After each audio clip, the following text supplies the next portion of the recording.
Now, a new study says that catastrophic climate change outcomes, including human extinction, are not being taken seriously enough by scientists. The authors say the consequences of more extreme warning, something still on the cards if no action is taken, are dangerously underexplored. वो ज़रूरी इसलिए है कि इस मुल्क में पहले पानी की कमी है और फिर जब पानी आता तो वो नुकसान करता है. That's it, we're leaving now. We can do manual labor to save our children, or else they will die. What can we do? We're poor. Our animals will die. Our kids will die. Then we will die.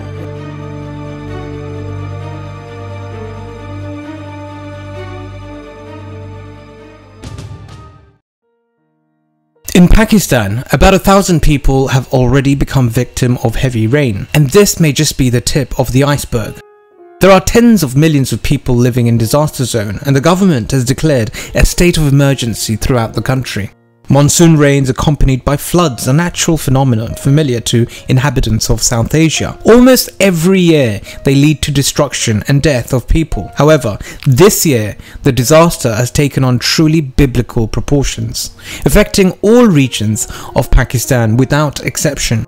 The country's government officials declared a nationwide state of emergency, effectively recognizing the entire territory of the country as a natural disaster zone. Pakistani Climate Minister Rehman said the country normally goes through 3 to 4 cycles during the monsoon season. But this year, meteorologists are seeing their 8th cycle and warning for more floods.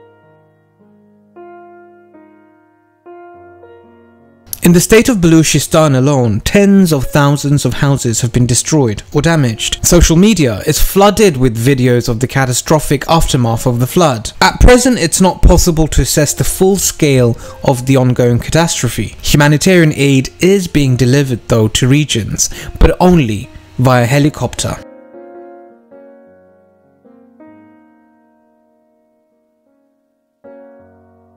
The situation isn't any better in the province of Sindh, which is in the southeast of Baluchistan. There, the number of confirmed victims is even higher, at least 230 people, and this number is constantly increasing. Also, to point out, the showers there haven't stopped, and this week the weather conditions have even worsened.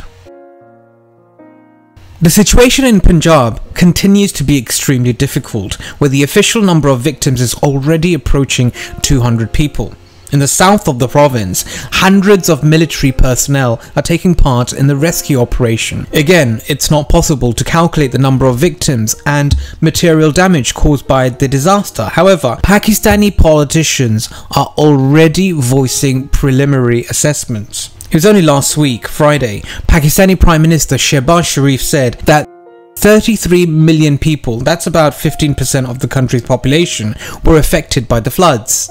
The politicians met with foreign ambassadors and asked for even more humanitarian aid to be provided to the country. So let's figure out what this bad weather is connected with. It seems to be hitting all parts of the earth, not just in Pakistan. It's leaving no one behind. One of the versions is that the earth is heating up. Over the past 30 years, due to extra greenhouse gases in our atmosphere, the earth has gotten warmer. Greenhouse gases such as carbon dioxide and methane trap the sun's heat in the earth's atmosphere. However, it's quite normal to have some greenhouse gases in our atmosphere, but in the past 100 years, we've been burning unreal amounts of fossil fuels, things like coal, natural gas and petroleum. This surely isn't helping the environment. This is not just a theory, it's a fact. Global warming can lead to flooding. The ice in the oceans melt. The beautiful tops of our mountains melt. When they do, then densely populated areas will certainly be underwater. Some people believe it's actually the United States of America with HAARP, a weapon punishing nations, manipulating and controlling the weather. There is some truth to that, but right now what's going on in Pakistan is completely far-fetched, because climate change is also affecting Europe and America itself, not just nations of the East.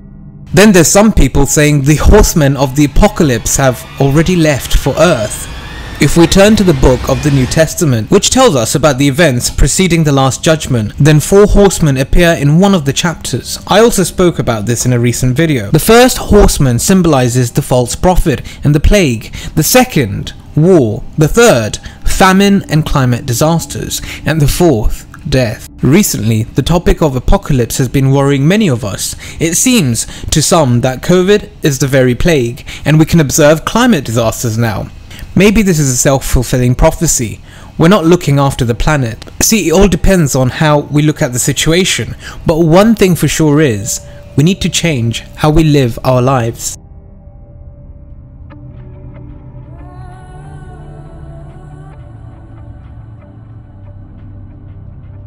There isn't anything, I mean, in creation, the whole of creation, that is perfect. You know, there is nothing that goes wrong with nature, only what man does, then it goes wrong. For a forest to be green, each tree must be green. So it's no use just one or two people being, you know, like this. You'd have to make the whole of society, if they had that understanding. And that's what I think really you'd have to, you know, school people right from being children, teach people about their health, about their bodies, about consciousness, because it's all to do with consciousness. We need to take care of the planet. We need to take care of nature as it takes care of us. We are responsible for the future of our generations. Many don't think about the consequences that may occur in a few decades. It's very important to do that now and start taking action. After all, if we don't take care of nature, then nature will not take care of us. And if you want to change the world, then as Mevlana Rumi said, you start with yourself. We've created this mess. We can't predict the weather anymore. In the past, people would observe low-flying birds. This is because the air becomes humid before the rain and the wings of insects become heavier. The flight becomes lower because the birds feed on them. They had to fly low to eat them. Today, we are lucky to even see many birds. A lot are dying. In the evening, mosquitoes and midges would swirl. People waited for good weather. After a damp and warm August, an excellent harvest of mushrooms was expected.